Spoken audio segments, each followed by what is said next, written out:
a decir, no, yo no me animé a preguntar. No importa, tienen que preguntar, chicos, tienen que sacarse el miedo, porque ustedes van a ser abogados y el principal objetivo del abogado es discutir con otro que también cree que tiene razón, siempre discutiendo con respeto.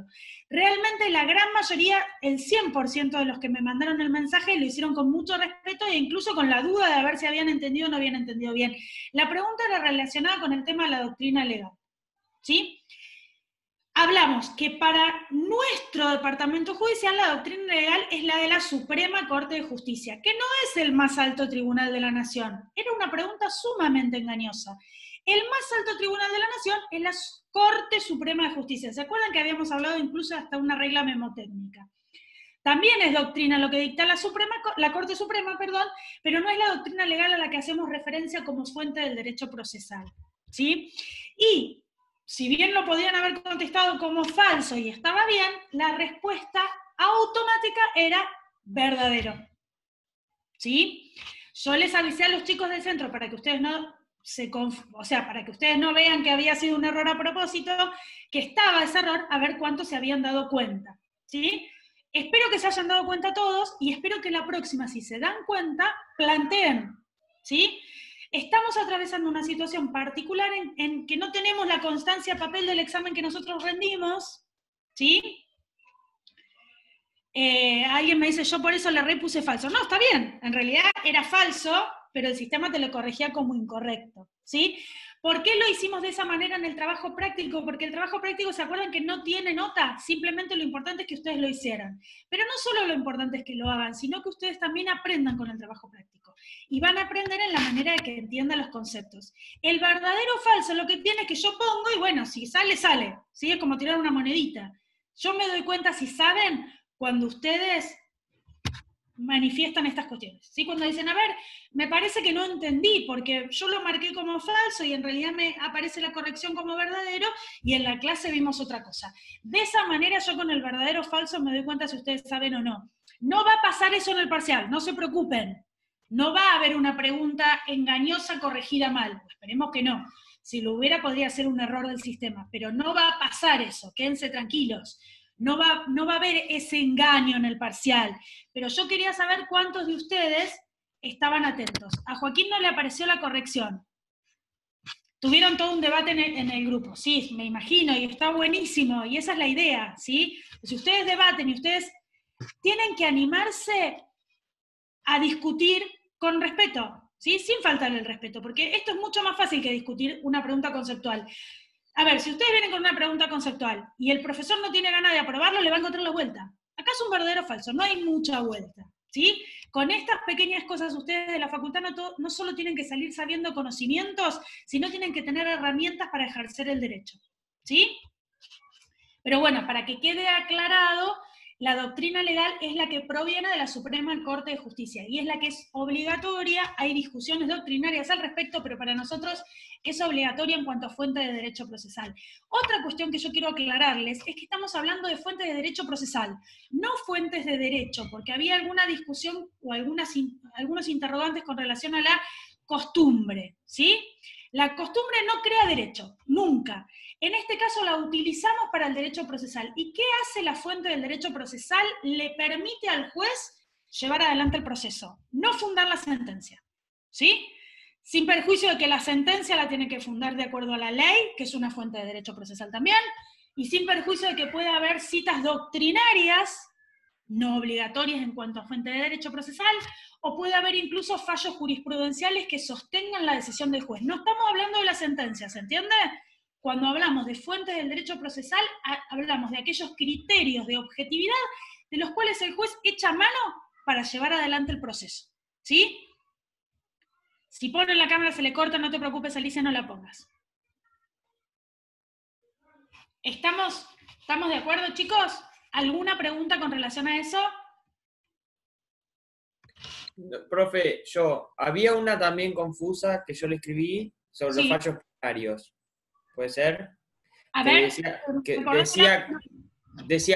los fallos plenarios eran solo obligatorios para las cámaras de primera instancia o solo para los tribunales inferiores de las cámaras de apelaciones. Y yo le puse falso porque en realidad los plenarios son también para la misma cámara. ¿no? Y bueno, damos por supuesto que la cámara que se reúne para fallar, eso era verdadero en realidad.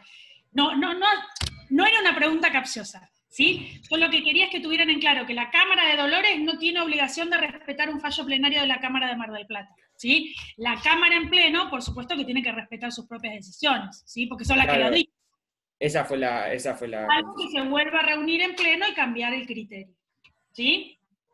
Pero no, esa no era capciosa. En realidad no era capciosa, era a ver si estaban prestando atención, me alegro que así lo hicieran, no sé si en otras cursadas nos pasaría lo mismo, me alegro que así lo hicieran. Estoy tratando de confirmar con la cátedra cuáles son las unidades que entran, por ahora no lo sé, hasta las 6 seguro, ¿sí?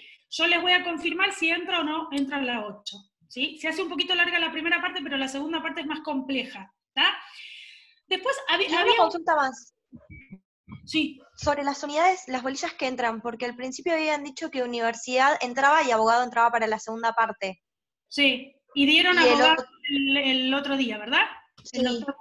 sí. Sí, la verdad es que estoy tratando de que me confirmen. Yo supongo que si entra abogado y universidad va a ser mucho, pero bueno, es una opinión personal mía. Vamos a ver. Porque, o sea, siempre, aparte siempre era así. Me acuerdo de haberla cursado, la dejé, pero me acuerdo que para el primer parcial siempre entraba universidad y para el segundo abogado. No, en realidad siempre entra abogado y universidad para el primer parcial, al menos desde que yo doy hace 5 años. Pero Bueno, igual la había cursado en otra comisión, pero bueno. puede ser. En general tomamos siempre las mismas unidades. El cuatrimestre pasado, como se estiró mucho, se incorporó la unidad número 8 y a los alumnos de elementos se les dividió en una universidad y en otra abogado. La verdad que todavía no logro que me lo confirmen, pero ni bien me lo confirmen, yo les mando un mensaje por el campus. La verdad que yo tengo los mismos problemas que ustedes para entrar al campus. Por eso, si algo tienen que preguntar urgente y me mandan un mail, me es mucho más fácil contestárselo por ahí que el campus. ¿Sí? A ver si hay alguna pregunta más en el chat y si no arrancamos. Sí, Rosela dice que entran las dos, abogado y universidad. Y si las vieron, es probable que entren. ¿Sí? Lo que seguramente entra, bueno, no sé, no quiero decirlo, pero seguramente beneficio de gratuidad va a entrar para el segundo, que es parte también de abogado, supongo que entrará para el segundo. Pero no lo sé. Yo les prometo que les voy a confirmar ni bien me conteste el doctor Verde. ¿Sí? Esperemos que quizás no entre la unidad 8. Sí, apaguen la cámara los que no tienen buena señal, no hay problema. Bien, nosotros vamos a arrancar con la unidad número 5. Primer punto, me preguntaban de dónde estudiar la unidad número 5. Por supuesto que no la van a encontrar ni en Palacios ni en Arasi. Yo les subí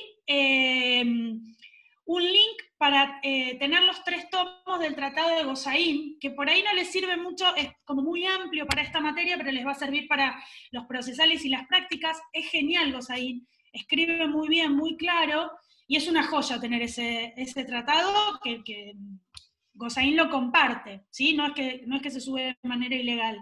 Y le pasé, porque no lo puedo subir al campus, a los chicos del centro los 2 tomos de Arasi del Código Procesal de Nación, ¿sí? También para que los tengan comentados. Si yo voy a conseguir algo más, se los transmito. Hay cosas que no puedo subir al campus por una cuestión de que no se puedan reproducir, pero intento pasárselas de esa manera. El que no las llegue a tener de esa manera me avisa y también se las paso por mail. ¿Sí? Bien. Comenzamos con la unidad número 5. Vuelvo a lo que les estaba contando. ¿Dónde pueden estudiar la unidad número 5? Sí, acá me dice que ya se los pasaron por el grupo. Genial. Tienen un apunte en el campus, y tienen todas las normas relacionadas con la unidad número 5 también en el campus. ¿Sí? Esta es una unidad del programa nuevo, no del plan nuevo, incluye tanto elementos como teoría, pero es del programa nuevo, o sea que quizás no consigan muchos apuntes de años anteriores. Este es el segundo año que lo damos. ¿Sí? ¿Qué incluye esta unidad o básicamente a qué se refiere esta unidad? Tiene que ver con algunas normas alternativas, básicamente no judiciales, no necesariamente previas al inicio de la acción judicial, pero que tienen que ver con la resolución de conflictos. Ninguna de las normas que nosotros vamos a ver tienen instancia previa, ¿sí?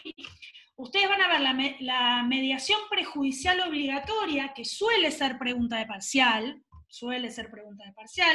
Me parece que lo ven con la doctora Villegas. La mediación prejudicial obligatoria suelen preguntar procedencia y excepciones, esos dos artículos, ¿sí? ¿Cuándo procede la mediación prejudicial y cuáles son las excepciones a la mediación prejudicial? Pero es una instancia previa que tiene que ver con el proceso, ¿sí?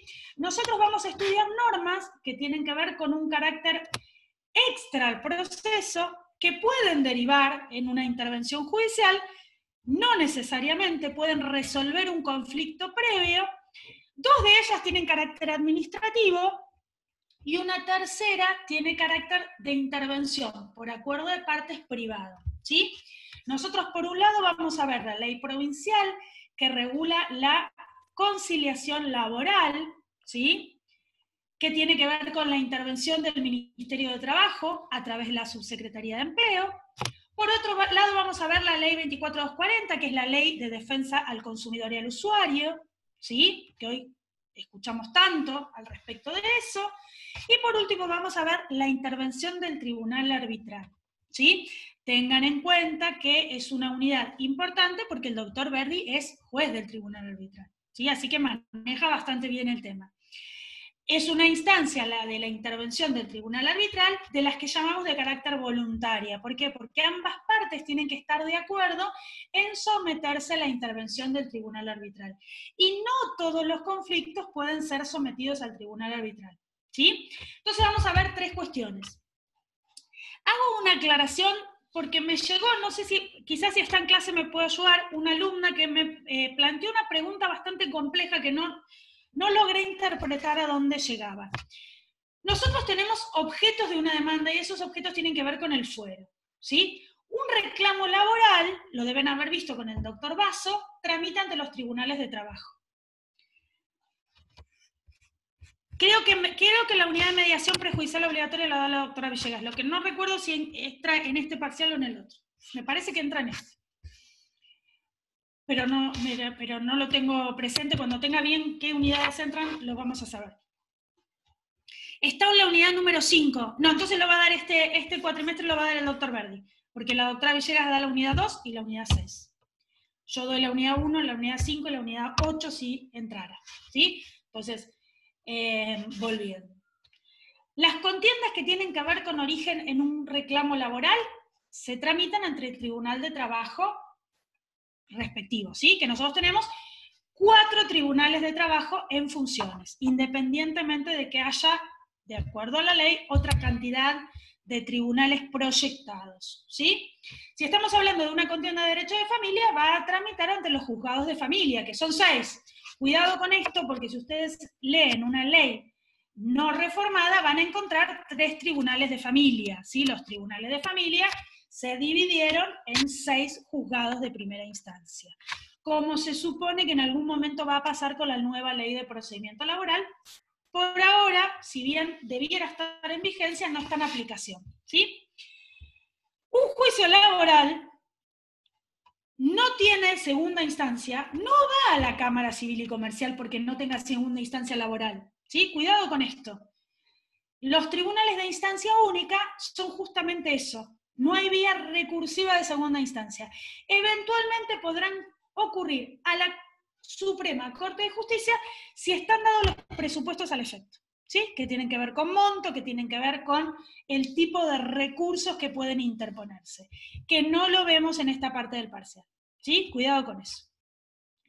Volviendo entonces, nosotros vamos a ver 3 leyes. Conciliación laboral, órgano que interviene es un órgano administrativo, Ministerio de Trabajo de la Provincia de Buenos Aires.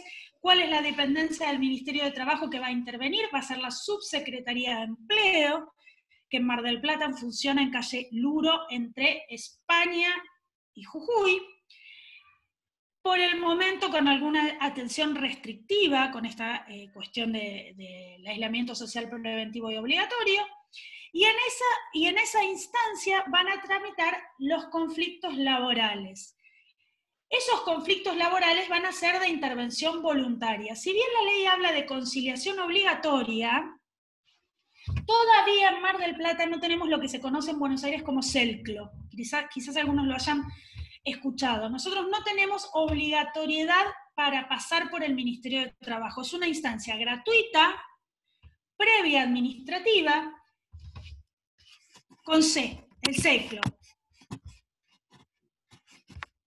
Pero es de capital, así que no se compliquen. ¿Sí? Es algo que funciona en la Ciudad Autónoma de Buenos Aires. Hay proyectos para implementarlo en la provincia de Buenos Aires, por ahora no, así que no nos vamos a complicar. En Mar del Plata tenemos la intervención de la Subsecretaría de Empleo. Es una intervención voluntaria a la que puede someterse a través del pedido del trabajador o de la organización sindical que lo represente. Esta subsecretaría tiene a su cargo la intervención en todos aquellos conflictos derivados de la ley de contrato de trabajo, ¿sí? Esta intervención es gratuita para las partes, es una intervención administrativa no obligatoria, pero ante el pedido de audiencia solicitada, ya sea por el trabajador o por la institución, alguien se le activó un micrófono, o por la institución sindical que representa, Cielo. ¿No, Cielo, vos querés preguntarnos algo? No, se le activó sin querer.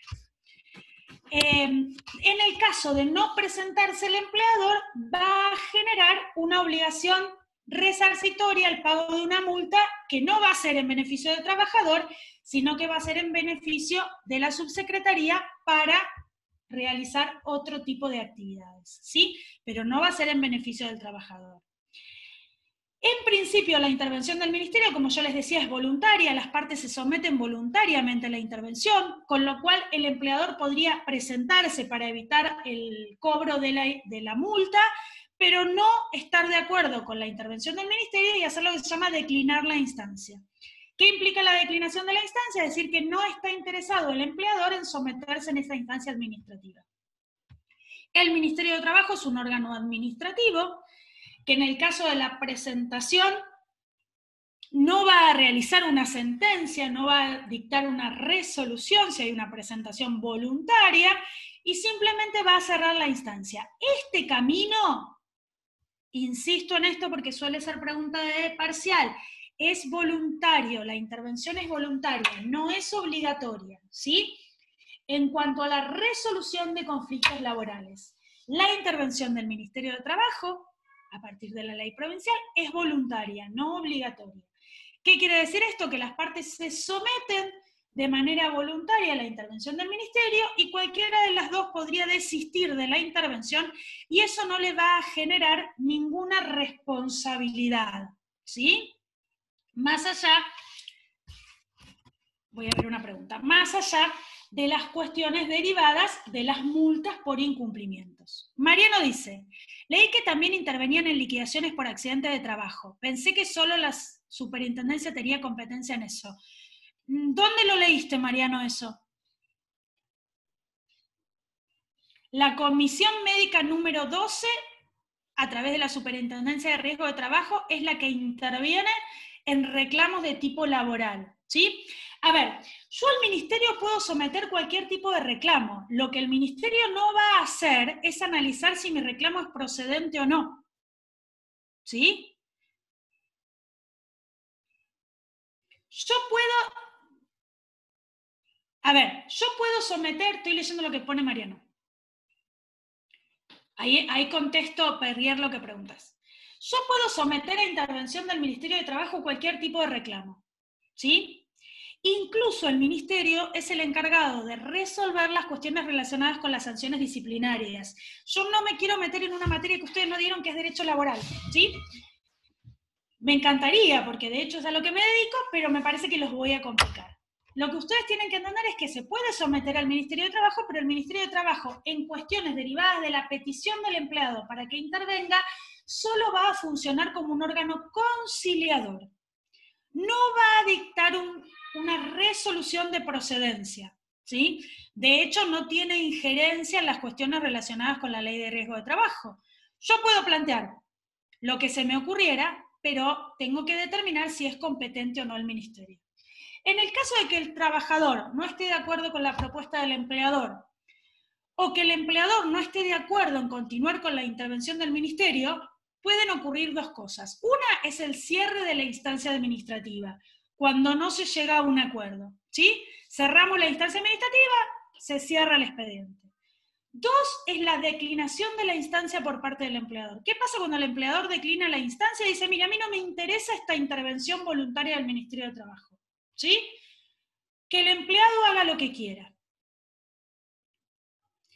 ¿Qué pasa con la intervención en el Ministerio de Trabajo? Es un antecedente no vinculante para el juez. Y usted me dice, bueno, ¿para qué voy a la instancia administrativa si no voy a resolver nada o no voy a tener una sentencia? En principio, se van a dar cuenta que los procesos, lamentablemente, sobre todo los derivados del derecho de trabajo, demoran mucho. Entonces, la instancia administrativa lo que hace, las 3 instancias que vamos a ver, es acortar plazos, ¿sí?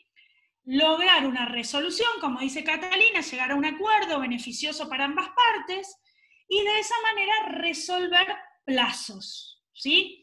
Si ustedes estuvieran dando, en vez de derecho, elementos de actuación profesional o teoría general del proceso, estuvieran dando laboral, yo les diría que como empleadores tengan mucho cuidado con la instancia administrativa. ¿Por qué? Porque nuestra Suprema Corte de Justicia ha determinado que las resoluciones homologatorias del Ministerio de Trabajo no causan estado material, ¿sí? ¿Qué quiere decir esto? Que cualquier rubro que no estuviera contenida en la liquidación del acuerdo puede ser reclamado judicialmente, ¿sí? Entonces es como que yo no tengo una certeza de que ese trabajador después no haga una acción judicial, por todo lo que no incluí en el acuerdo, si el acuerdo no fue lo suficientemente completo. Entonces, tengan cuidado cuando son empleadores o representan a los empleadores y aconsejan este tipo de arreglos, ¿sí? La intervención del Ministerio de Trabajo no es solo a pedido del empleado o de la institución sindical que representa, sino también puede ser como consecuencia de algún incumplimiento derivado de la relación laboral, alguna norma de seguridad e higiene, que también está a cargo de la Subsecretaría de Trabajo, o alguna norma derivada, por ejemplo, de un procedimiento conjunto con la AFIP para determinar trabajadores en negro y demás, que pueden ocasionar multas para el empleador. Ese tipo de intervención en donde el empleador es el único que participa del procedimiento, no trayendo al trabajador, va por un lado, ¿sí? Lo que nosotros vemos, básicamente, lo que vamos a estudiar, es la intervención a modo de resolver un conflicto que de no resolverse va a derivar en un procedimiento judicial, ¿sí? Lo que intentamos es evitar el desgaste jurisdiccional innecesario si una instancia previa no obligatoria, por el momento en la provincia de Buenos Aires, quizás cuando ustedes se reciban sea distinto, esa instancia previa no obligatoria deriva en la resolución de ese conflicto, ¿sí? Si esa resolución del conflicto se lleva a cabo, se pueden realizar incluso acuerdos de pago, y esos acuerdos de pago se depositan en el Banco Provincia de Tribunales para que sean válidos, y eventualmente pueden generar una resolución homologatoria, ¿sí? Una resolución homologatoria del órgano administrativo, que tiene validez en la medida de que las partes cumplan y no haya ningún vicio de voluntad. Mariana pregunta, ¿en el caso laboral es preferible asesorarse con un abogado laboral antes de ir al Ministerio de Trabajo? A ver, podés asesorarte con un abogado laboral y el abogado laboral aconsejarte que vayas al Ministerio de Trabajo incluso con él. No hay ningún problema, el cliente puede ir solo, la persona, el trabajador puede ir solo, puede ir acompañado de su abogado particular, puede ir acompañado de la institución sindical, puede presentarse en el ministerio y el ministerio a través de lo que se llama sistema JUTRA, designarle un abogado de la matrícula, ¿sí? No hay ningún problema. Hay abogados laborales en el ministerio, pero vos también podés ir con tu propio abogado a solicitar una audiencia para que citen al empleador. No tiene que ver con el asesoramiento a lo que yo voy, ¿sí? Una cosa es ir al ministerio, no estamos hablando de lo mismo, al ministerio a recibir el asesoramiento gratuito de un abogado laboralista o la designación de un abogado laboralista a través del sistema JUTRA, a solicitar la intervención del ministerio a modo de conciliación, ¿sí? El abogado del ministerio puede iniciar un intercambio telegráfico previo a la citación a una audiencia, ¿sí? Lo que ocurre cuando uno se presenta, ya sea de manera individual o a través de un apoderado o un patrocinante, a pedir la intervención del ministerio, es esto que nosotros estamos estudiando. Lo fundamental que tengamos en cuenta es que no es obligatorio. A ver, vos me haces, Catalina, una pregunta que tiene que ver con la generalidad, la cotidianeidad, y yo te hago una respuesta que tiene que ver con el ejercicio de la profesión. Si vos me preguntas a mí, yo te voy a decir que conviene que vayas a ver un abogado laboralista, ¿sí? La gente común podría decir, no, prefiero ir a ver un abogado del Ministerio de Trabajo, ¿sí? La diferencia está en la confianza de cada uno. A ver, la relación con el abogado es una relación de confianza. Yo no puedo opinar con relación. Hay abogados muy buenos en el Ministerio de Trabajo, no digo que no, pero a veces uno prefiere ir a ver al abogado de la familia, al abogado que le recomendaron, que sabe que tiene el criterio relacionado con el reclamo, o prefiere ir al Ministerio de Trabajo. Hoy no sé cómo está funcionando, si está asesorando. Ajusta, el sistema Ajusta de sorteo, sé que no está funcionando. Lo que pasa es que, bueno, me sortean un abogado y yo tengo que confiar en el abogado. Es una relación de confianza la del abogado. Uno tiene que generarse la confianza con el cliente. Y hay determinados fueros, como el laboral y el de familia, donde uno se transforma un poco en psicólogo también, ¿sí? Tiene que tener mucha paciencia, tiene que escuchar. Las cuestiones laborales tienen mucho que ver con lo personal. María Florencia dice, yo fui hace poco al Ministerio de Trabajo y sigue funcionando con horarios cortados. En realidad el Ministerio funciona de 8 a 14. No sé exactamente qué horario estarán atendiendo, ¿sí? A ver, nada les garantiza que alguien vaya a arreglar porque ustedes vean a uno u otro abogado. Chicos, desmistifiquemos eso. No es que hay un abogado que arregla más que otro. Depende del empleador y depende de qué tanta razón tenga el trabajador en reclamar. Lo único que me facilita el ministerio quizás es acotar los plazos. Si el empleador no está dispuesto a arreglar, no va a arreglar en el ministerio y no va a arreglar en ningún otro lado.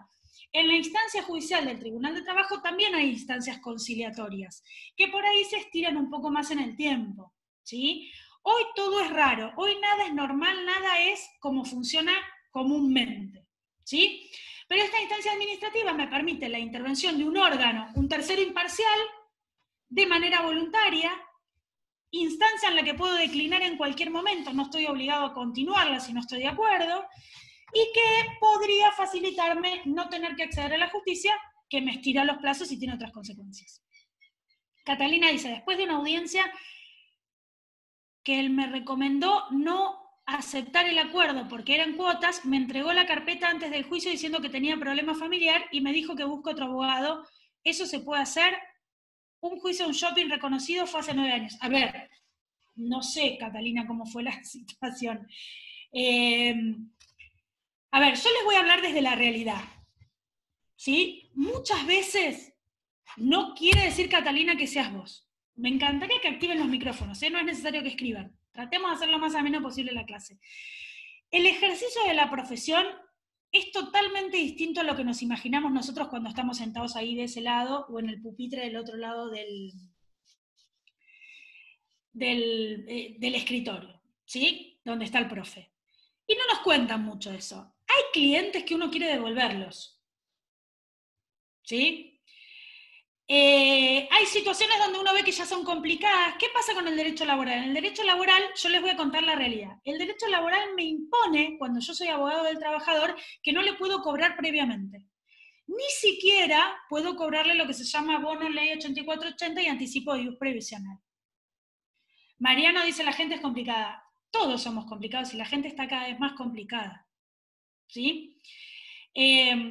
Y a veces pasa que viene un cliente con los telegramas que le hizo otro colega y uno lo conoce al colega y sabe que las cosas las hizo bien e igual el cliente no está contento, entonces uno tiene que explicarle algo que no va a querer escuchar.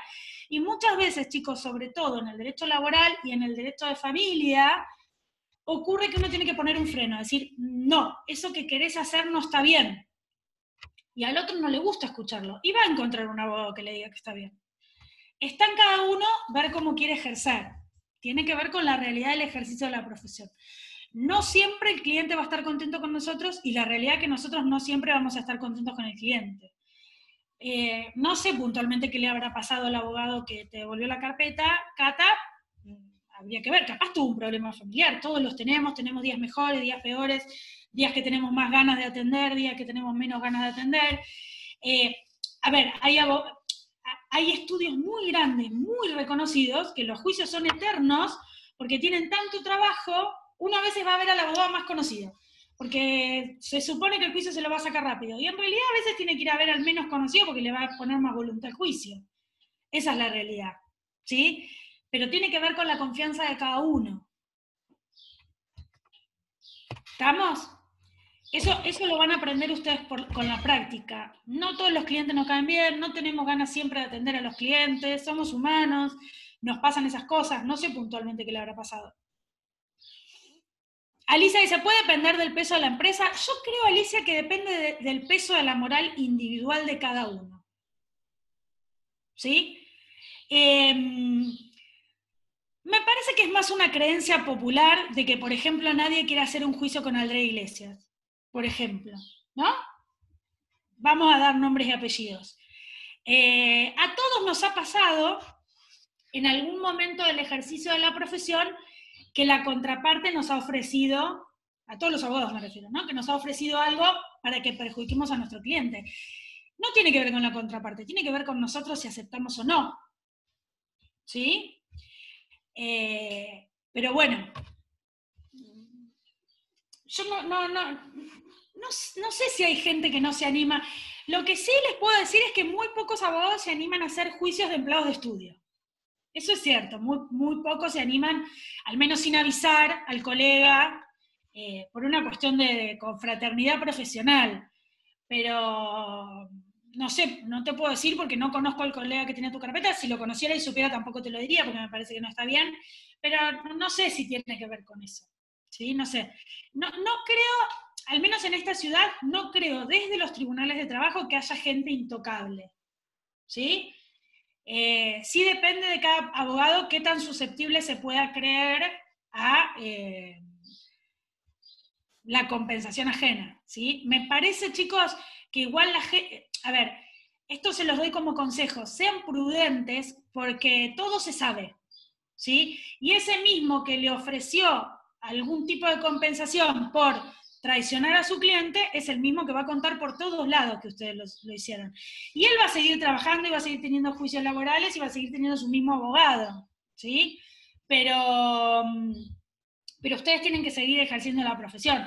Y esta profesión es muy del boca en boca, del que dirán, nos conocemos todos. En cada fuero en el cual ustedes litiguen, el referente se conoce, ¿sí? Y lo importante, sobre todo para los tribunales, es tener una buena imagen. No ser el que gana siempre los juicios, pero saber que una persona es honesta predispone a los jueces de otra manera, ¿sí? En la órbita laboral hay mucho de eso. Nos conocemos, sabemos quiénes ejercen de una manera y quiénes ejercen de otra, ¿sí? ¿Y Sí. cuántas probabilidades hay de que un abogado lleve el juicio contra otro abogado, siendo el otro abogado empleador, por ejemplo? No, a ver, te cuento mi experiencia personal. A mí me pasó Porque es complicado entre colegas. Mira, a mí me pasó, la verdad es que yo no llevaría un juicio de un colega amigo, ¿sí? A mí me pasa que yo soy Roberto Carlos, tengo muchos amigos, pero además por este tema de las capacitaciones y demás, conozco a muchos colegas con los que por ahí no tengo un trato. Pero no tengo un compromiso, salvo con mis amigos de la facultad, como les van a pasar a ustedes. La universidad pública tiene una ventaja increíble con relación a la universidad privada, con la que yo no tengo nada, pero no mandaría a mi hijo a una universidad privada, que es que somos más. Ustedes se van a encontrar dentro de muchos años con los que están acá, los 104 que están acá, con algunos, 131, que van a estar en el Poder Judicial. La gente, cuando yo empecé en el 98 a ejercer la profesión, estaban en la mesa de entrada y son jueces, y por ahí uno sigue con respeto teniendo el trato. A mí me pasó una vez, hace 11 años, que me vino a ver una empleada de estudio, de un estudio muy conocido en Mar del Plata, con el que yo no tenía trato, o sea, no era un estudio con el que yo hubiera litigado ni tuviera conocimiento, un estudio muy grande. Entonces, no tenía ningún compromiso. La realidad era que como el 100% de los empleados de estudio, el 98%, estaba en negro, Sí. seamos sinceros, y lo que hice fue levantar... de estudio y... Claro, bueno, seamos sinceros, ¿no? Hay que hablar con la realidad. Y levanté el teléfono y le avisé al colega, Él se terminó arreglando, en principio se enojó por esto, pero a ver, nosotros somos abogados, no somos una cofradía, ¿sí? Una logia, somos abogados. Estudio grande en sentido cantidad de empleados, todo. Hoy tengo muy buen trato, porque la verdad que me parece que yo me manejé correctamente. Yo lo llamé no para avisarle que la empleada le iba a hacer un juicio, sino para informarle que yo iba a atender a esa empleada si quería resolverlo de alguna otra manera, porque no era que la empleada le estaba reclamando nada que no fuera cierto. ¿Sí? Y todos tenemos derecho de defendernos. Y después se terminó el juicio. Y, a ver, otra cosa que me parece que hay que levantar el teléfono y hablar con el colega, no para traicionar al cliente. Yo le avisé, por supuesto, a mi clienta que iba a llamar, y ella estuvo totalmente de acuerdo porque no había conseguido quien la representara, porque era un estudio grande y muy conocido. Y a ver, hay fallos en Mar del Plata, en los tribunales de trabajo de muy poquitos casos, condenando a empleadores de estudio jurídico. ¿Sí? A ver, hay una realidad, es un empleado negro, nosotros no somos intocables. Que seamos abogados no nos hace seres superiores. Si incumplimos la ley nos tienen que castigar. ¿Sí? Claro, pero o sea, son los menos, hay muy pocos casos tanto de estudios jurídicos como de estudios contables, de empleados que los quieran llevar a juicio. Por eso preguntaba si es por eso que es complicado, si a lo mejor entre colegas muchas veces no se quieren representar. Me parece que por una cuestión de respeto uno tiene que avisarle, ¿sí? Tiene que avisarle al colega antes de que le llegue la carta de documento porque es como chocante. Pero bueno, puede pasar. Pero les vuelvo a repetir, chicos, tiene que ver con la forma en la que ustedes elijan ejercer la profesión. Yo insisto, cuando en el segundo parte del cuatrimestre veamos caducidad de instancia, yo, Verónica Giovanello, considera que pedirle a un colega la caducidad de instancia, pedírsela, es lo peor que podemos hacer. Habla muy mal de nosotros, pero es un recurso procesal que está. Muchos dicen, a mí me lo exige la empresa, intentan defenderse en eso. Yo la verdad que creo que está muy mal, porque ustedes van a ser humanos y se les va a enfermar un hijo, se van a pelear con la novia, se van a separar de la mujer, se les va a morir la mamá. Todo eso mientras tengan que contestar un traslado. De hecho, fíjense que si cualquier profesional hoy se enfermara de COVID, no sé si alguno de ustedes, creo que hoy ya a esta instancia todos tenemos un conocido, un amigo, un pariente, alguien que tuvo COVID, sabe que no está en condiciones de trabajar, algunos tienen síntomas leves, otros más graves, y sin embargo, si a mí se me vence un traslado mañana, se me vence mañana. ¿Sí? Entonces, la verdad que nuestra profesión es sumamente estresante, porque no tenemos mucha forma de solucionarlo. Un odontólogo tiene una extracción mañana y no puede ir y suspende el turno. Y de última se va a ver otro odontólogo. Si nosotros tenemos un vencimiento de un memorial mañana y nos pisó un colectivo, puede que nuestro cliente pierda la oportunidad de contestar su memorial. ¿Sí? Entonces, es una profesión estresante y es una profesión que hay que ejercerla con responsabilidad, pero también hay que ejercerla con criterio y algo fundamental que es empatía. ¿Sí? No hay que dejarle al otro ganar el juicio, porque pobre, ¿cómo lo va a perder? Pero tenemos que ejercerlo con prudencia. ¿Sí? Yo quiero pensar que seguramente ha tenido un problema familiar, Catalina, el abogado que no te quiso seguir con el juicio, y vos has ido a ver otro. ¿Por el COVID no hay ninguna normativa que los ampare de no contestar a tiempo? No, ninguna. Ninguna. Les di la referencia del COVID, pero a ver, chicos, si ustedes son empleados de comercio y se separan del marido y los deja con los chicos y no tienen un peso para pagar, por ahí pueden conseguir una licencia psiquiátrica. ¿Sí? Si ustedes son abogados y les pasa todo eso, van a tener que ir al estudio el otro día con su mejor cara y ponerse a trabajar. La profesión liberal tiene eso, ¿sí? Y no nos tenemos que olvidar de eso. Y cuando un colega viene y nos plantea, mirá, la verdad es que me pasó tal cosa, hay que ser prudente en lo que resolvemos. Lo que no quiere decir que le dejemos al colega hacer cosas ilegales o ilegítimas o improcedentes como tener un trabajador negro. ¿Sí?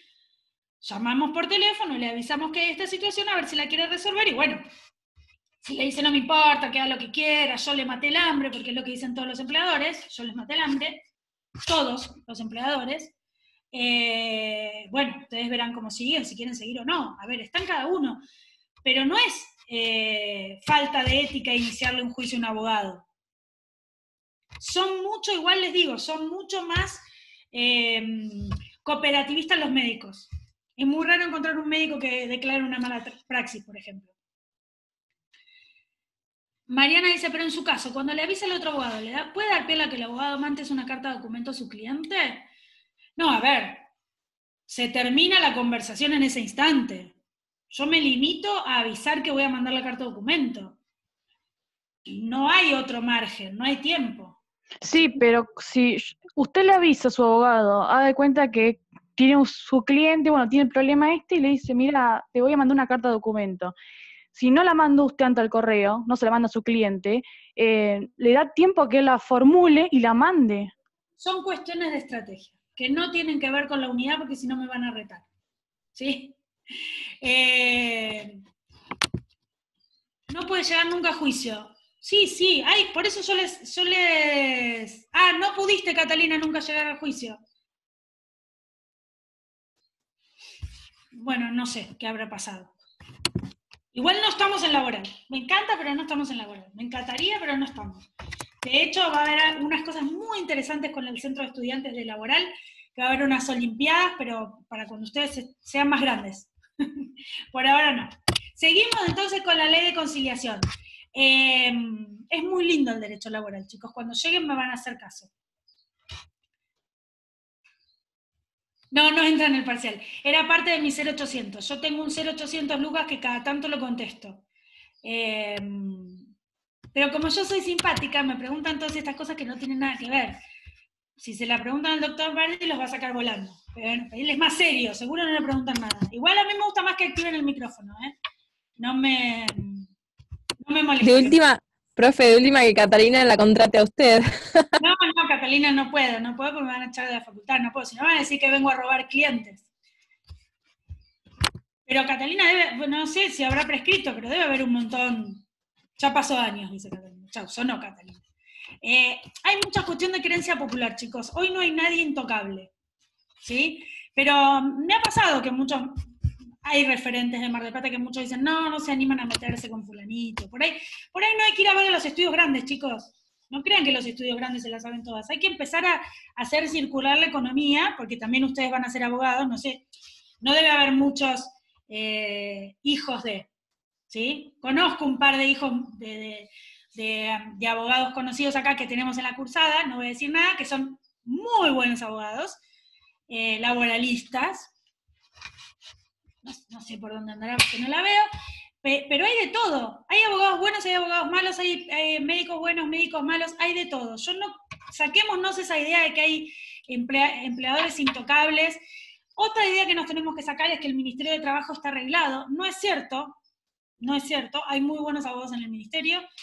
Está el sistema JUTRA para controlar, pero a mí me parece que el abogado tiene que tener un poco de relación de confianza con el cliente, ¿sí? Lo que no quiero que confundan es la intervención del Ministerio de Trabajo que nosotros estamos estudiando en esta ley con la cuestión relacionada a qué abogado elijo, ¿sí? No estamos estudiando eso.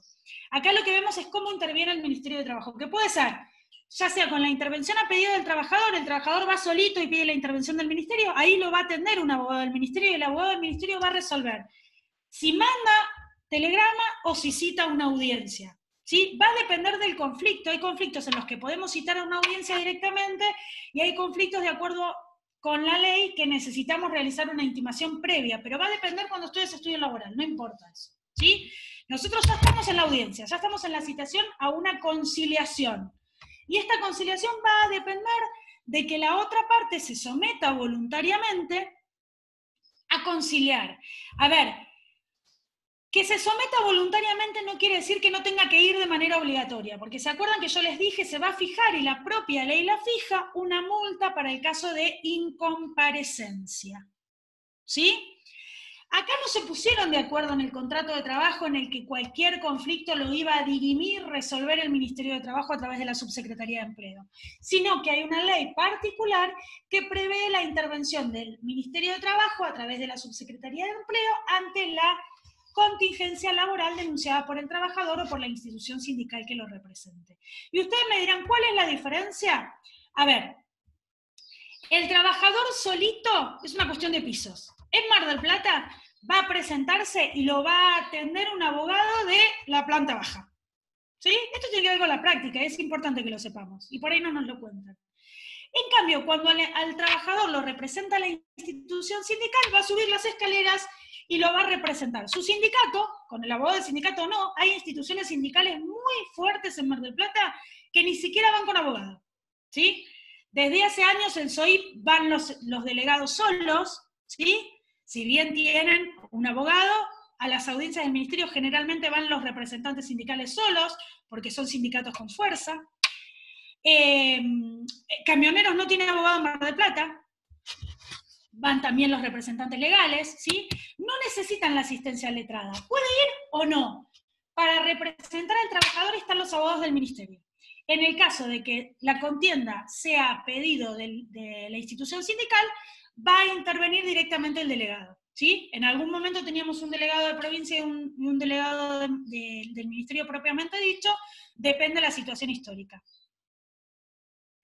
Durante la conciliación las partes pueden tomar medidas de acción directa. ¿A qué te referís, Agustina, propiamente dicho? Porque quizás tus compañeros no sepan de qué se trata. Si querés activar el micrófono. Estamos hablando de dos situaciones distintas, ¿sí? Me voy a meter muy cortito porque no quiero que se nos confunda con el tema del derecho laboral. Para que haya una medida de fuerza, por ejemplo, una huelga, ¿sí? Lo que conocemos comúnmente como un paro, la institución sindical previamente debe comunicar al empleador la circunstancia, ¿sí? Al empleador y al Ministerio de Trabajo, para que la huelga sea válida. Y puede que el ministerio llame lo que se llama conciliación obligatoria. Sobre todo se hacen los servicios esenciales, ¿sí? Ha ocurrido en Mar del Plata con el municipio, ¿se acuerdan el año pasado? El municipio que estuvo tanto tiempo en medida de fuerza, más de 100 días, ¿sí? Bueno, los empleados municipales estuvieron en huelga, la institución sindical presentó el pedido de huelga ante el municipio y ante el ministerio citó a varias audiencias conciliatorias, transporte también, pero transporte es el tema con transporte es que la conciliación es más inmediata porque es un servicio esencial. Pero bueno, nosotros últimamente tenemos muchas medidas de fuerza. Transporte, empresa 9 de julio, municipio, creo que la huelga más larga que tuvimos fue la del municipio en el gobierno anterior, ¿sí? En la cual me tocó participar como funcionaria. Fue bastante complicado porque eran los empleados municipales, a través de la institución sindical, algunos estaban de acuerdo con el paro, otros no, algunos continuaban con la medida de fuerza, otros no, entonces a veces es difícil. Pero la huelga no tiene que ver con la intervención del ministerio, son la intervención a la que nosotros estamos haciendo referencia en este momento. Puede haber ante el trabajador solito no puede hacer huelga, ¿sí? Es la institución sindical, a través de un procedimiento que tiene que respetar, que puede tomar esta medida.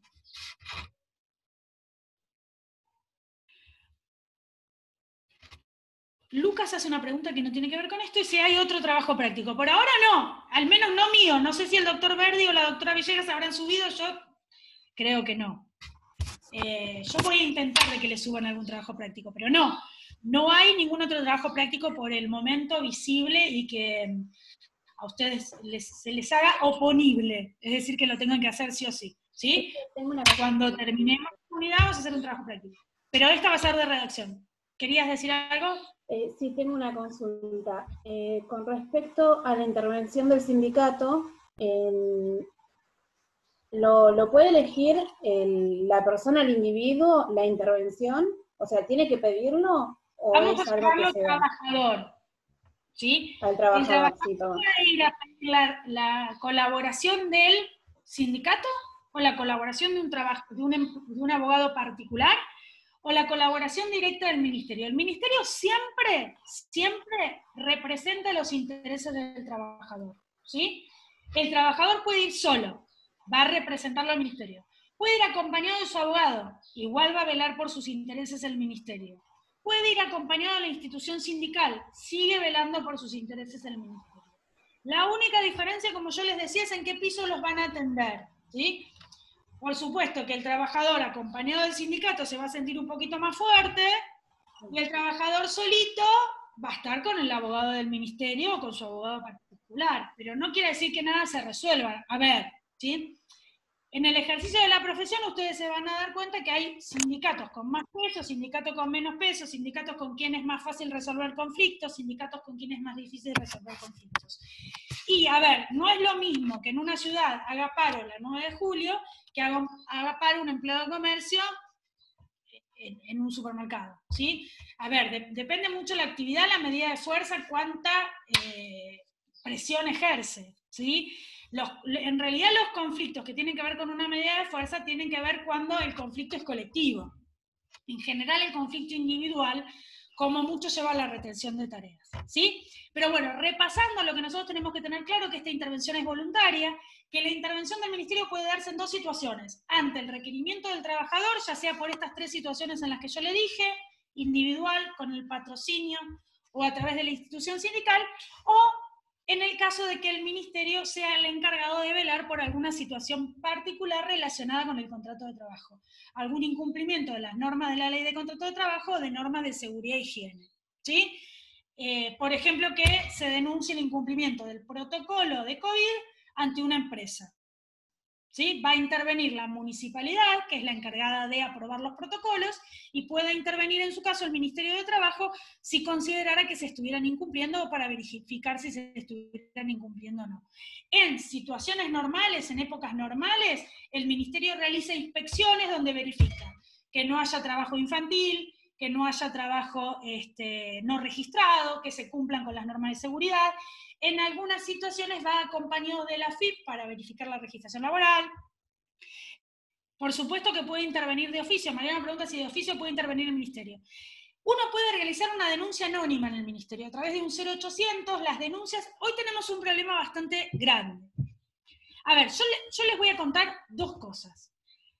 Esta profesión es una profesión en la cual uno tiene que generar la mayor cantidad de conocidos posibles. Porque como esto no deja de ser un pueblo grande, más allá de que ustedes se vayan a ejercer a los lugares de donde vienen, esto no deja de ser un pueblo grande. Cuando uno conoce, puede manejarse de otra manera. Tampoco se lo van a enseñar esto en la facultad, ¿sí? Y todo tiene que ver con el conocimiento. No importa ser el mejor abogado, ni conocer al juez. Ustedes tienen que conocer al de mesa de entradas, ¿sí? Las soluciones, apagame el grabador, las soluciones las dan los rangos medios, ¿sí? A ver, la gente conocida de Mar del Plata conoce a los jueces. Nadie va a levantar el teléfono porque no le controlan una cédula para decirle al juez, che, no me están controlando la cédula. Uno tiene que conocer no se esmeren por conocer al juez. Esmérense por conocer al empleado de mesa de entradas. Nunca se peleen con el empleado de mesa de entradas. Yo eso lo aprendí el primer día que salí a trabajar. Uno se recibe, se calza en el traje, los tacos aguja a las chicas y van a la mesa de entradas como si fueran Arací, Palacio, Fontán Balestra.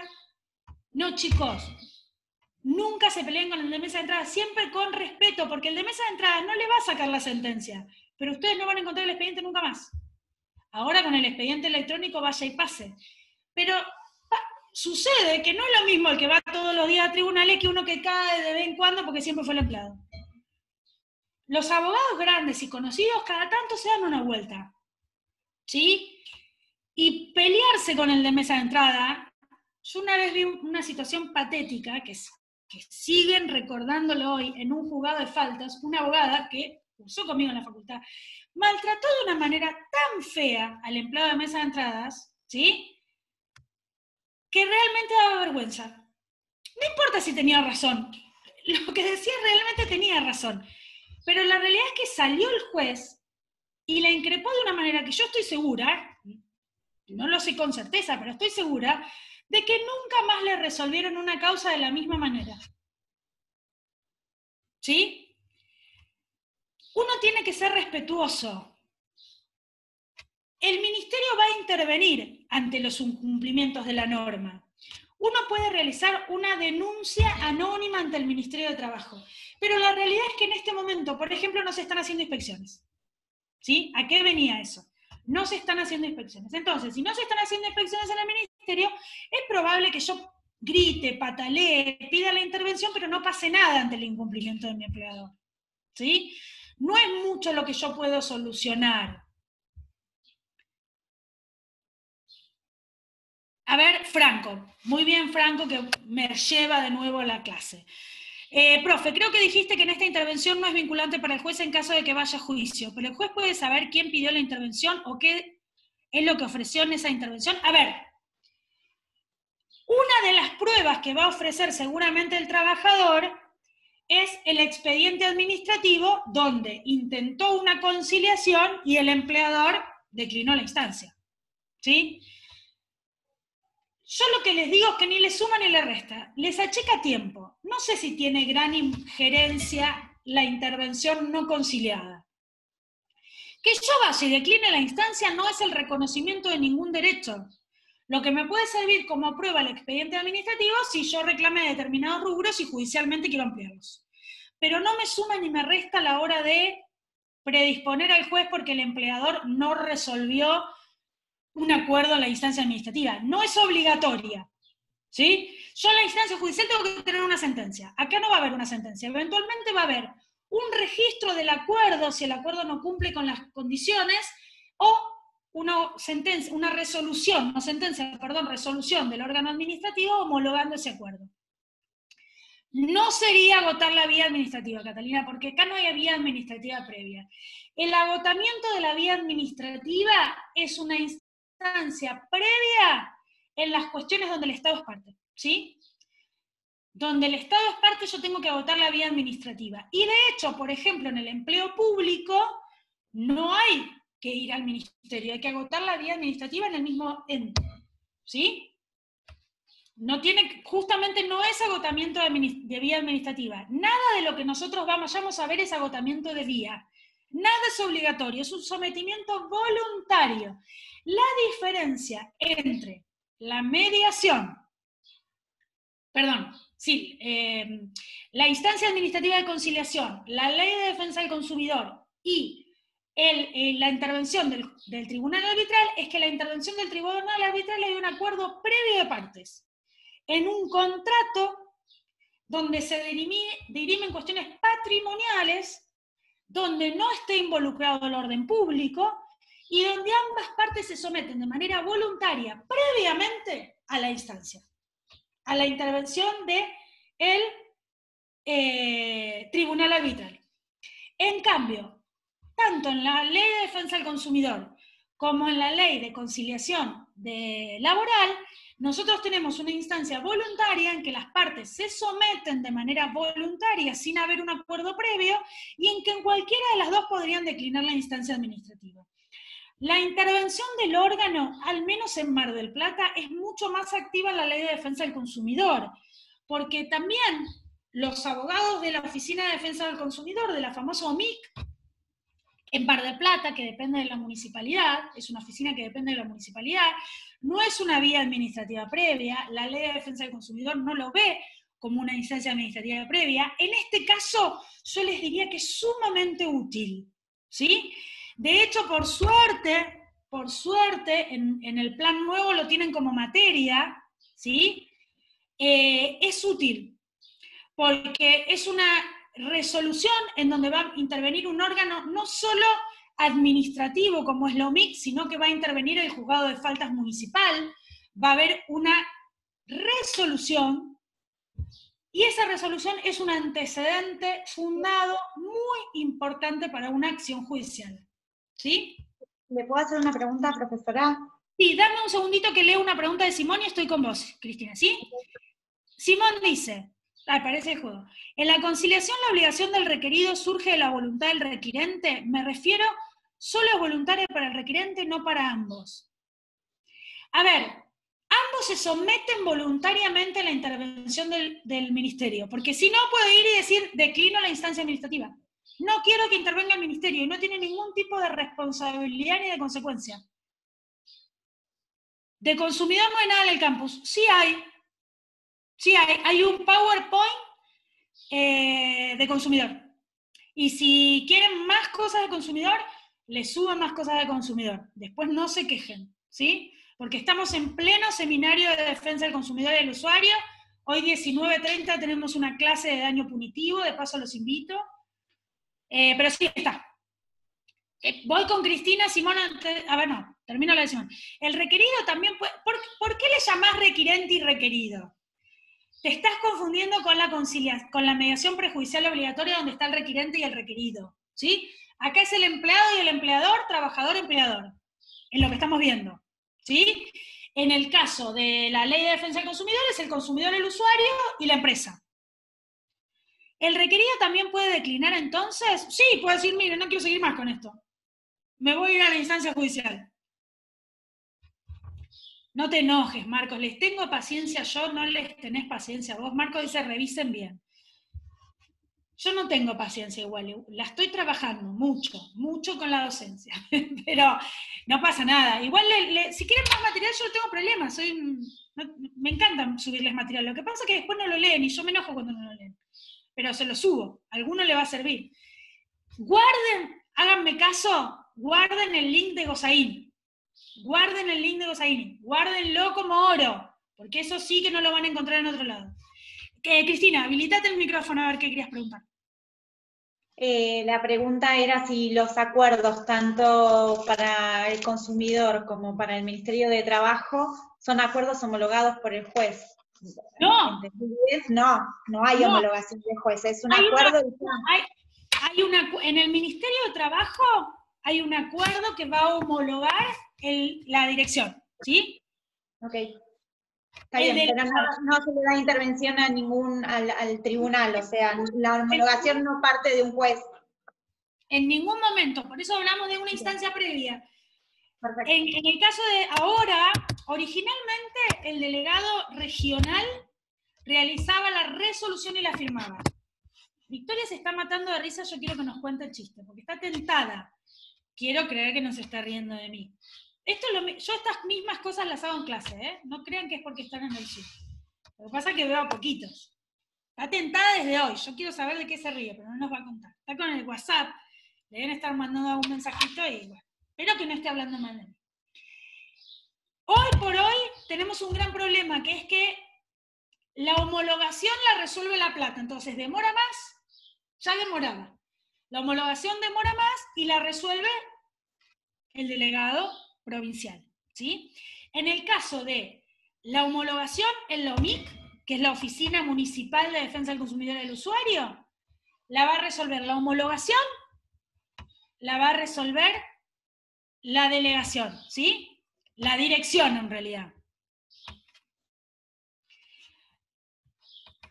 Antes de seguir, Mariana dice que en el grupo no veo ningún link, solo les pasaron el PDF. No, a ver, yo les pasé el PDF de Arasi y de los 3 tomos de Gozaín, pero eso es extraoficial, eso no lo puedo subir. En el campus, fíjense que está Palacios y abajo está Gozaín. Y además les mandé un mensaje ayer domingo avisándoles que les había subido el link de Gozaín.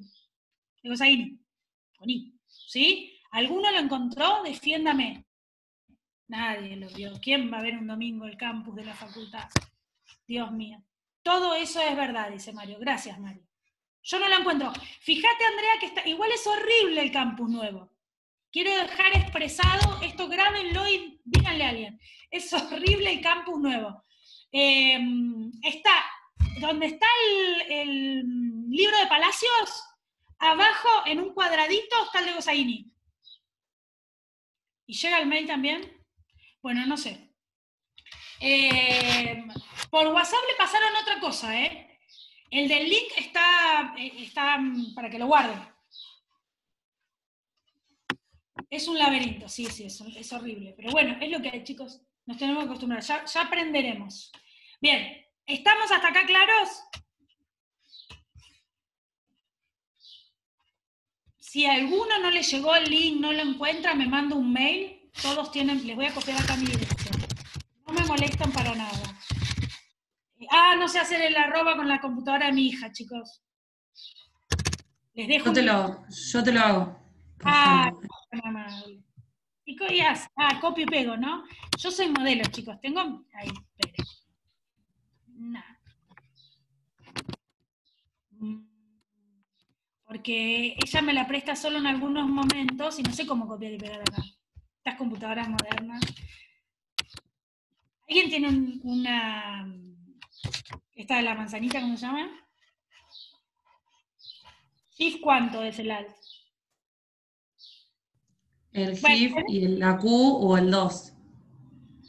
Bueno, ¿ves? Ahí lo Ahí lo pongo yo, si no, al mail. Bueno, pónemelo ahí, poneme el mail. Ahí está. El grande Q. Ya está, no voy a aprender. Yo soy una negada de lo que no voy a aprender, no voy a aprender. Y en la otra, si no me pasa, que me retan, que no me escuchan, que me esperan mucho porque estoy muteada y esas cosas raras. Entonces, bueno, está algo lo básico. Bien, seguimos entonces, hasta acá está claro, igual lean el apunte. Yo lo que les doy es para que entiendan el tema. Hay 64 y sale el... ¿Y el alt dónde estaría acá, por ejemplo? Esta computadora rara, ¿por qué no hacen todas las computadoras iguales? Esta computadora no tiene alt. Mac es Option 2. El arroba. Option 2. Esperen, porque yo me quiero sentir realizado.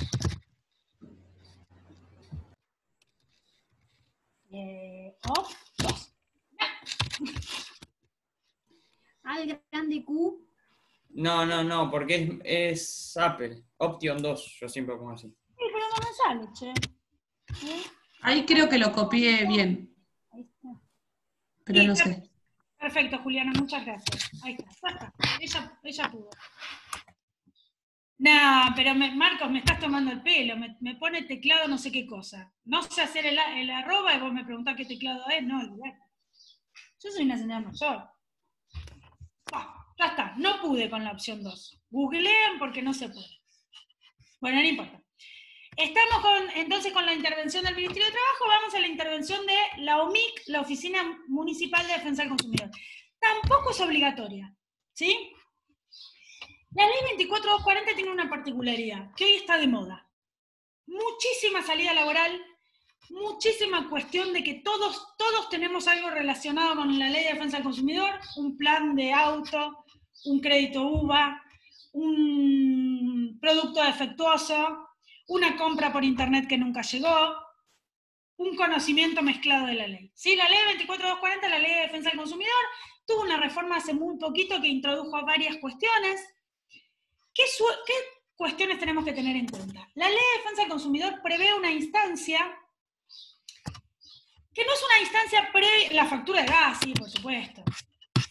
No se lo confundan con el defensor del pueblo, no se lo confundan con el amigo Risi, que se lo van a encontrar más adelante en la carrera, en Derecho Público, no tiene que ver con el amigo Risi.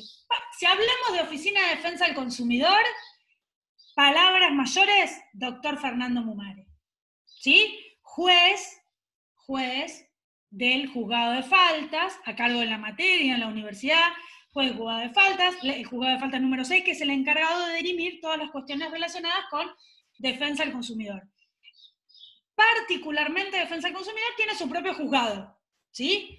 Que tiene esa competencia, ¿sí? La Oficina de Defensa del Consumidor lo que va a hacer es un auto de imputación, y ese auto de imputación se va a elevar al juzgado de faltas y el juzgado de faltas va a dictar la resolución.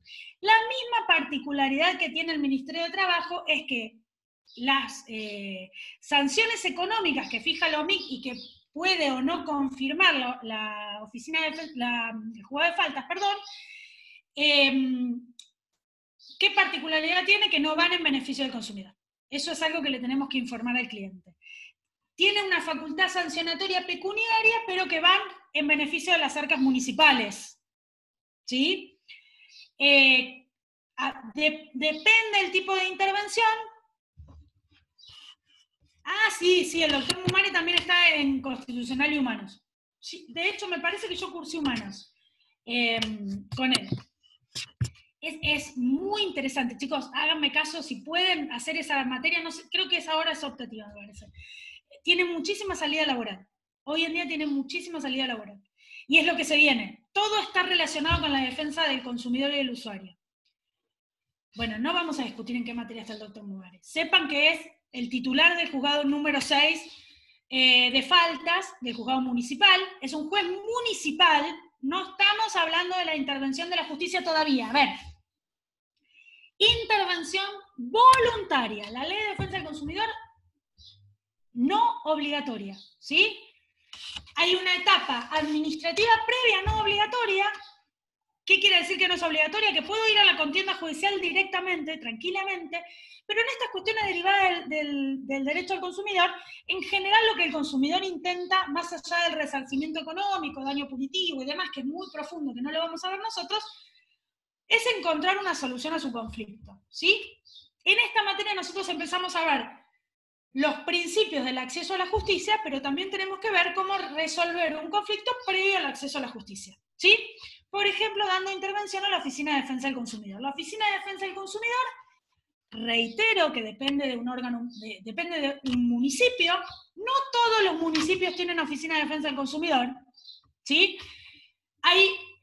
La primera Oficina de Defensa del Consumidor fue la de Mar del Plata.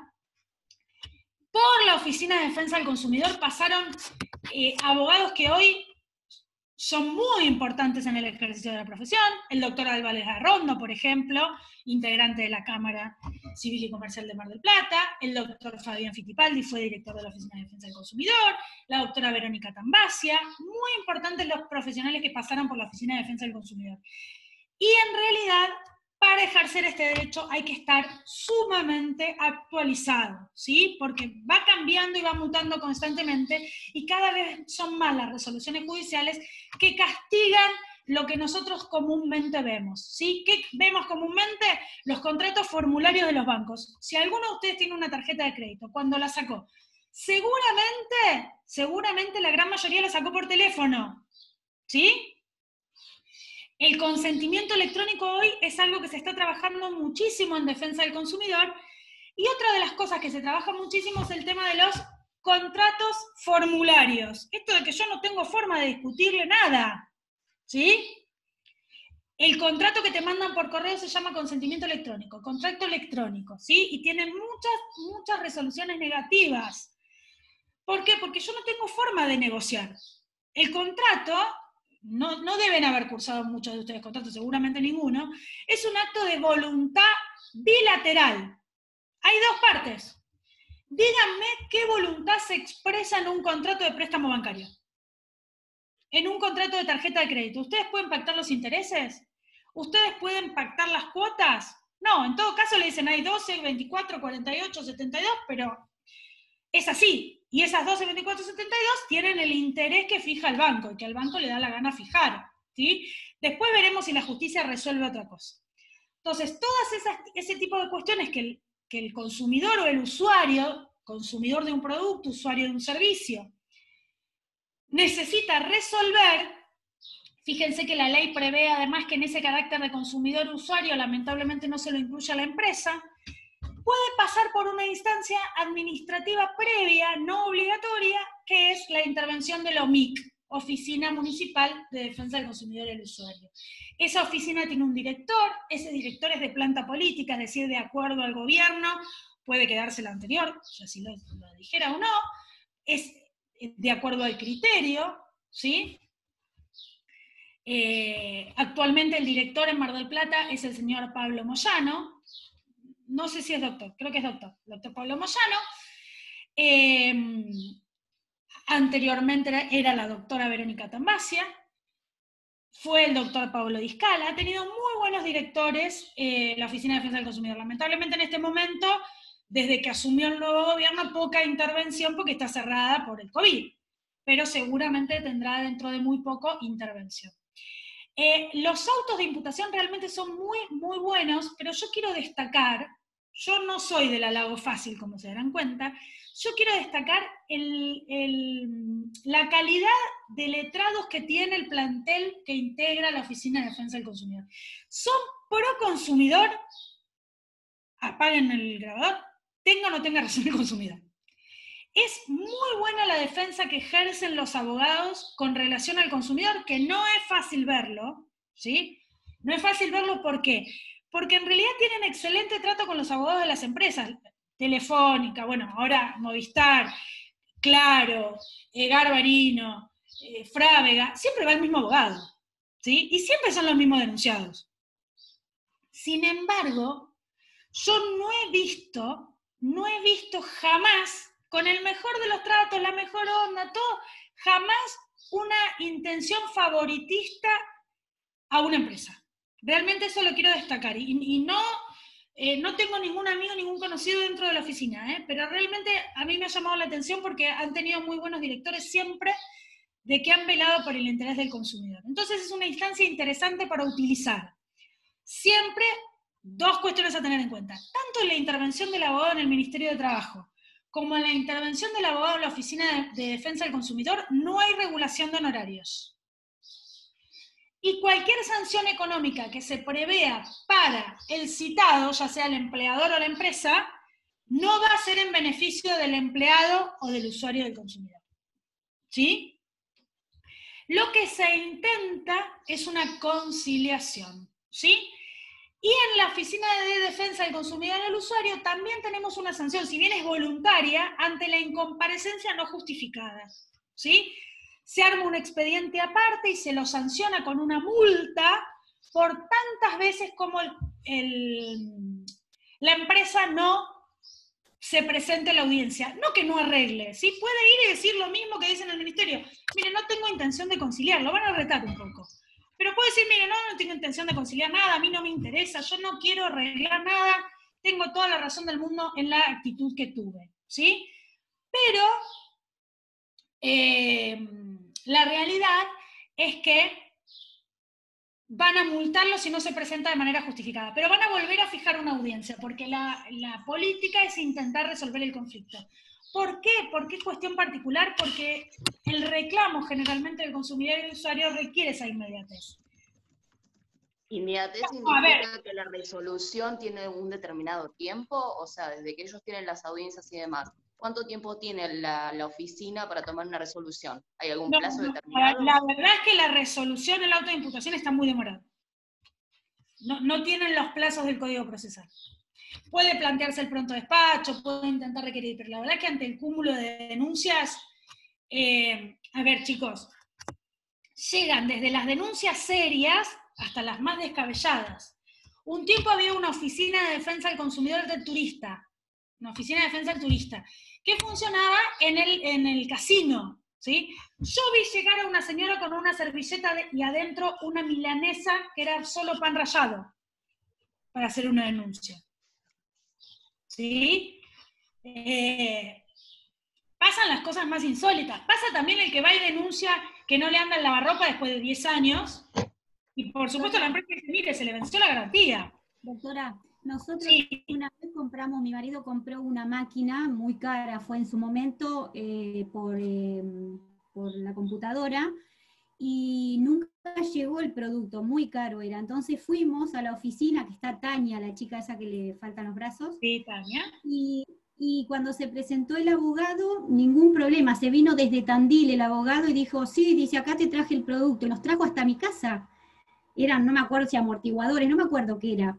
Y re bien, pero el abogado, o sea, de la empresa, se vino hasta mi casa con el producto, nos trajo a nosotros y todo, así que re bien el abogado de la otra parte. Bueno, eso tiene que ver con la empresa, no con la oficina. Tania es brava, aparte. Sí.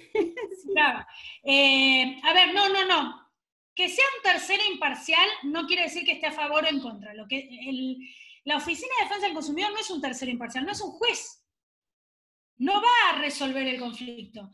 Es una oficina que defiende al consumidor y al usuario. Por supuesto que si el consumidor no tiene razón, le va a decir, mire, usted no tiene razón, ¿sí? Pero lo defiende bien. El que media es un abogado, son todos abogados designados por la OMIC.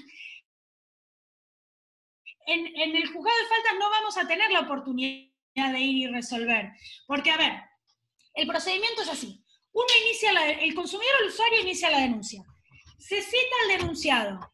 Denunciante, denunciado. Esos son los nombres de las partes en el procedimiento. Denunciante, denunciado. ¿Se resuelve o no el conflicto de la denuncia en la OMIC? Si no se resuelve, va a pasar a que se dicte el auto de imputación. Ese auto de imputación puede resolver que el consumidor tenía razón o no. Que no se resuelva no quiere decir que el consumidor tenga razón. Una vez que se resuelve el auto de imputación, se le va a comunicar al denunciante, perdón. Ese auto de imputación pasa al juzgado de faltas para que el juzgado de faltas realice la resolución y además fije, confirme o no, la multa sugerida por la OMIC. ¿Sí? Y si le va a dar traslado al denunciado. Si el denunciado no está de acuerdo, va a tener que ir al juzgado contencioso administrativo a impugnar el acto administrativo que se dictó en su contra. Pero ¿qué particularidad tiene la modificación de la ley? Que para impugnar ese acto previamente va a tener que depositar la multa. ¿Sí? Antes, lo que hacían las empresas era impugnaban, esa multa no quedaba firme, pasaban los años, se estiraba el proceso en el contencioso administrativo, y por ahí una multa que en ese momento era sumamente elevada, al momento de que quedaba firme porque la confirmaba el juzgado contencioso administrativo, eran 2 pesos. Hoy, como previamente tiene que pagar, es una medida más de presión para la empresa, para ver si resuelve o no antes el conflicto. ¿Sí? Son todas medidas sugeridas, ¿sí? Para que se intente resolver el conflicto ante la gravedad del tema. ¿Sí? Cuestiones a tener en cuenta. La Ley de Defensa del Consumidor prevé la gratuidad de la instancia administrativa, no se paga ninguna tasa, no se pagan honorarios, salvo que se fije una multa en contra de la empresa. Si inclusive se desestimara la denuncia, ¿sí? Si se desestimara la denuncia, no tiene consecuencias económicas para el denunciante. Y además, la Ley de Defensa del Consumidor, la 24240, prevé una especie de beneficio de gratuidad que no es el beneficio de litigar sin gastos del Código de Procedimiento Civil y Comercial, no es el beneficio de gratuidad de la Ley de Procedimiento Laboral, es un beneficio de gratuidad que supone, hay varias discusiones doctrinarias al respecto, que el acceso a la justicia por parte del consumidor o del usuario, siempre y cuando se le reconociera tal carácter, es gratuito, es decir, no paga tasa ni contribución sobre tasa de justicia. Hay sendas discusiones, hay una teoría restrictiva que dice que si el consumidor, más allá de reconocerle el carácter, pierde la acción, pierde la demanda, deberá pagar los honorarios devengados, y hay una teoría más amplia que dice que no, que los honorarios profesionales, aunque pierda la demanda, no deben ser abonados. ¿Sí? ¿Cómo venimos hasta acá con estos 2 estamentos administrativos previos no obligatorios? No es instancia administrativa previa, son órganos administrativos que prevén la resolución de un conflicto que podrá llegar a la instancia judicial o no, va a depender de las partes, pero que pueden acotarme el ingreso a la justicia y evitar el dispendio jurisdiccional innecesario. ¿Sí? ¿Alguna pregunta hasta acá, chicos? ¿Alguna duda? Los voy a llenar de información de defensa del consumidor para que estén al tanto. ¿Sí? Profe, tengo una consulta. Sí. Dijo que para el juzgado contencioso administrativo, cuando lo tiene que impugnar, tiene que abonar primero la multa. Para llegar a la impugnación judicial, previamente... Para llegar a la impugnación. Pagar la multa. Si esta impugnación va a favor de la empresa, digamos, que pagó la multa, ¿ese dinero se le devuelve? Se le devuelve por la Secretaría, no, subsecretaría yo, por la Secretaría de Hacienda Municipal actualizado, de acuerdo a la Ley Orgánica de las Municipalidades. Se devuelve el dinero que se pagó, si hay una sentencia que hace lugar a la impugnación de la empresa, con los intereses correspondientes. Lo mismo pasa si ustedes pagan una multa de tránsito. No va a tramitar en el juzgado contencioso administrativo, sino en el juzgado correccional, previo paso por el juzgado de faltas, y si se resuelve que les cobraron mal o demás, les van a devolver el dinero actualizado. ¿Y quién controla o sanciona la Oficina de Defensa del Consumidor? A ver, ¿cómo quién controla o sanciona? Claro, pero si ellos tardan 5 años en darte una resolución a través de las audiencias y demás, o sea, ¿quién controla eso? ¿Pueden tardar 10 años en decidir algo? No tarda tanto, pero bueno, a veces el cúmulo administrativo hace que... Mariana, tengo una prescripción, ¿sí? Hay una prescripción prevista en la ley. Una cosa es cuánto tiempo tiene para resolver la oficina, que tiene que ver con el cúmulo de tareas. A ver, la resolución de la oficina, de todas formas, al consumidor no le genera ningún beneficio, ¿sí? El consumidor, si no logra que lo resuelvan en la oficina, va a tener que ir a la instancia judicial. Nadie va a obligar desde la oficina o desde el juzgado de faltas a que haga lugar a lo que pide el consumidor. Le van a fijar una multa por haber incumplido la ley. ¿Cómo? ¿Se puede iniciar judicialmente aún no teniendo resolución? Se puede iniciar judicialmente, sin iniciar la denuncia en la Oficina de Defensa del Consumidor, y se puede iniciar judicialmente sin tener resolución. No hay por qué esperar la resolución. ¿Me sirve como un antecedente beneficioso? Sí. Sumamente beneficioso, porque ya hay un auto de imputación que además está fundado en qué normas, qué incumplí, ¿sí? O sea, hay una presunción, pero no necesariamente tengo que esperarlo.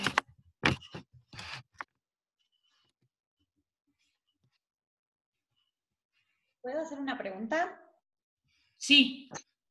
En el caso de la Secretaría de la OMIN, si hay una demora en la resolución, no puedo tomarlo como un órgano administrativo donde puedo hacer ante un juez un pronto despacho, ¿no? Para que resuelva. No es lo mismo. Tenés que presentar el pronto despacho ante la OMIN, porque no es una instancia administrativa previa que a vos te requiera de trámite obligatorio. Es una instancia administrativa, no es previa, ¿sí? No podés hacer un amparo por mora, por ejemplo. Ok, gracias. Chicos, nos vemos el lunes que viene. Cualquier duda, nos vemos en el campus o me mandan un mail, ¿sí? Bueno, chao, chao. Gracias. Nos vemos, adiós.